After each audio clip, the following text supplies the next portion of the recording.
747, welcome back, everybody. A pleasure to be in the company of these two gentlemen. Paul Henderson and Yvonne Cornway are here. Good morning, fellas. Good morning. Great to see you. Great to see you. I was telling you earlier, last time I saw you was on your golf course in the Montreal area, Fontainebleau. I'm a member at Fontainebleau, and I like to play there quite a bit. So. Yeah. And what are you doing now, Paul? Where do you hang your hat most of the time? Well, I'm in Mississauga. I do play a little golf, but still involved with the Christian ministry that we started, the Legal Impact Group. And so, in fact, I'm speaking a couple of times here in Ottawa, speaking Tuesday morning and Tuesday noon. So you're here mainly for a tour with this great display that is at City Hall. Was there yesterday and today, featuring the jersey you wore in 1972. Yeah, Mitch Goldhart, who owns Smart Centers, bought the sweater, paid $1.27 million, and then put this trailer together. It's fantastic.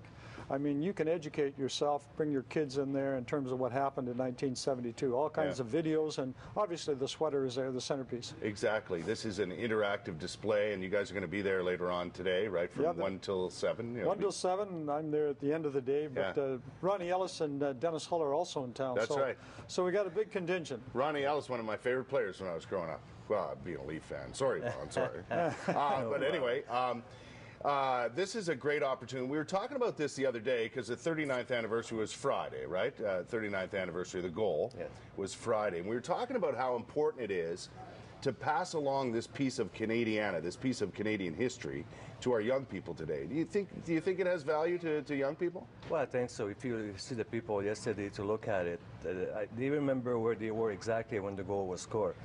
And they always ask me, where I was. I said, I was on the ice with Paul Henderson in my hands. So for me, that was easy to remember. But people remember like where they were exactly, and it's always nice for the kid. It's amazing to see how many young kids come, and with the internet today, with the tape today, so they have a chance to look at the series. And you just remember that was the first ever series, Canada against Russia. Exactly. You guys went into that really not knowing what to expect. There was all kinds of things going on throughout that entire 8-game series. One of my favorite moments is Espo's speech to Canada. There's no question about that. But pulling it out of the fire on Russian soil, is there anything that ever happened to you in your hockey career that big, that moment? Well, certainly not for me. Cornway, 10 Stanley Cups, that's just here and there. It's a little sickening. I'd like to cut his finger off and steal one of his rings. But no, for me, I think, and for a lot of guys, I mean, that was the highlight of our athletic careers. I think most of us are very proud Canadians, but to represent your country, and then to see the country get behind us, and especially those 3,000 crazy Canadians that came over there.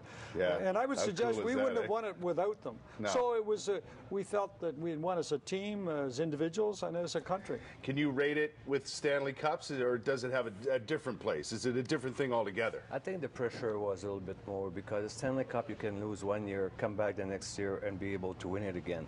But that was one shot. And the Russian claimed that if they were to finish tie, they have more goal than us, so they were to win the series. But I think those Canadians who were there, like Paul said, they really helped us. And I don't think there was that many people who thought we're going to come back and win the 3 last game.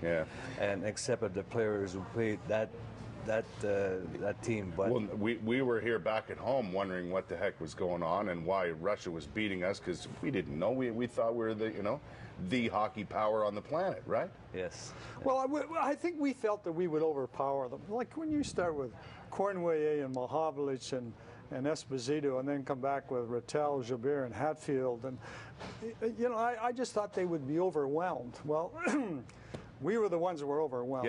Their physical conditioning. More than anything, we were not physically ready to play with them in game one. We stayed with them for a couple of periods. Third period, that we were done like a dog's dinner. But I think what really saved us is when we go to Sweden to play a few few exhibition games.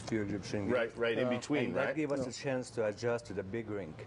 Because if we were to go from Canada to Russia and start the series, I'm sure we would have lost. Really?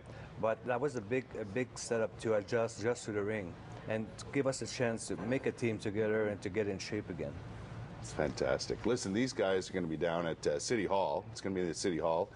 The trailer, the interactive display with Paul's jersey. Did you ever own the jersey, by the way? Well, we had it. It was ours after the series. But gave it to our trainer, Joe Skro. But, I had 6 concussions, okay, so I have an excuse for that. I don't know where the jersey is. From 1 till 7 today, head on down to City Hall and check out this beautiful trailer. Gentlemen, it's more than a pleasure. It's a thrill to talk to you both. Thanks for joining us this morning, and best of luck to you. And thanks for doing it in 72. Seriously. Thank you. It's nice to be here. Great to be here. And if I come down to Fontainebleau, I'll be looking for you. No problem. All right. You're my guest. All right. 7:52. This is CTV Morning Live, and we'll be right back.